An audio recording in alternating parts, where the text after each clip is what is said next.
Hi, I'm Seth, PMGY Ghana coordinator, and I'm going to show you around the house. Okay, so first I'm going to start with the living room where people sit down and chill.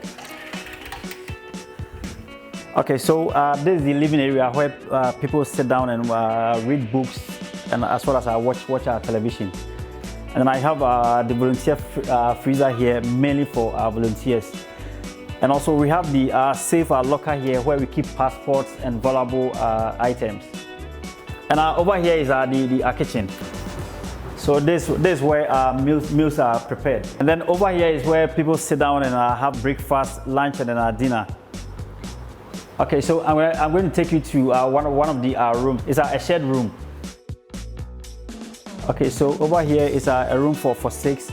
And then you have a storage to keep your clothing.